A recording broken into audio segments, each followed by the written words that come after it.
Hi y'all, welcome back. This is the Equestrian Hermit, and today's video is going to be about insulin resistance. This is a subject that I've had to do a deep dive on, as Scarlett has been diagnosed with insulin resistance, otherwise known as IR. And so I figured I'd share the information I have learned with you guys. And so, as I'm talking about this, there's going to be clips of Scarlett playing in the arena, and there's a few little clips with circles. I'll explain that later. Alright, what is insulin resistance? In a healthy horse, insulin is a key that lets cells take in sugar for energy. In an insulin-resistant horse, IR, the lock is broken. Cells ignore the signal. The body pumps out more and more insulin, leading to dangerously high levels in the blood. This hyperinsulinemia is a direct trigger for laminitis. We all know what laminitis is. It's very painful. It's hard for them to walk. You need to ice the feet. You run the risk of coffin bone rotation, so it's best to be avoided. EMS and PPID. They are often linked together. IR is often a part of equine metabolic syndrome, a triad of IR, obesity, and laminitis risk.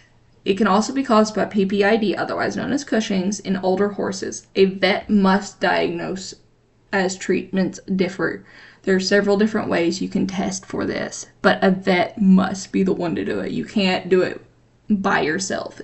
Always speak to a professional. Some key risks and key signs and risk factors. The biggest controllable risk is actually obesity. Fat tissue, especially in the crest, release hormones that worsen insulin resistance. Know your signs: a cresty neck, generalized obesity, and recurrent laminitis. Diet is going to be your key here. Diet is your most powerful tool. We always want to feed forage first. Feed a low sugar hay. Get it tested. Soaking hay for 30 minutes to 60 minutes in hot or cold water can reduce sugars significantly. Pasture can be dangerous for a horse with IR. Lush grass is a high risk for insulin spike. Using a grazing muzzle or dry lot is so helpful for reducing sugar and grass intake. And feed wisely. Do no sweet feeds. Choose a ration balancer or a proven low NSC, low starch feed. You want the NSC to be less than 10 to 12%. Always look at your feed tag. The feed tag, it will show you a more comprehensive breakdown than what I can in this video. And avoid sweets. And I know they love it, but you do not want to feed them sugar. They love it, they go nuts for it, but they simply cannot have excess amounts. Choose a ration balancer like Triple Crown, Pro Elite.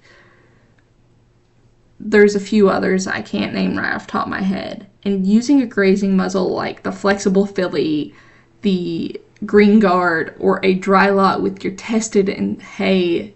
If you test it and it's low enough, you do not need to soak it. But using a dry lot is so helpful because you can monitor them a little more closely on their diet. But if you are boarding like me, a grazing muzzle is often the solution. 2 more quick tips. 1. Avoid high-protein diets like alfalfa, as excess protein can be converted into sugar.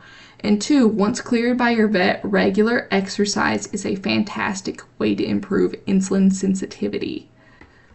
Taking them for a walk, doing groundwork, riding on even surfaces for 10-20 minutes can be so helpful. Just get them moving. You don't have to go like hours and hours on end because you need to condition your horse as well. Alright, here's your action plan. Always have a plan of action. 1. See your vet. Get a proper diagnosis like an oral sugar test. 2. Manage weight. Aim for a body condition score of 4 to 5. You want them lean, but you don't want them skinny. Control your diet. Base it on tested and soaked hay and a grazing muzzle. Always choose the right feed, like use a ration balancer or low NSC feed. Managing IR is about consistent daily care. If you board your horse, a clear communication is key. To make it easy, I've created a simple one-page horse care plan template. You can download it and customize it for your horse's needs and give it to your barn manager. You can email it, you can print it, you can text it. It is so easy, and you do not need to worry about being hard to understand. It's simple, easy to look at. It's easy to understand at a glance. Thank you for joining me today. And as always, don't forget to hit that like, subscribe, and always leave a comment on what you want to see next. Bye-bye.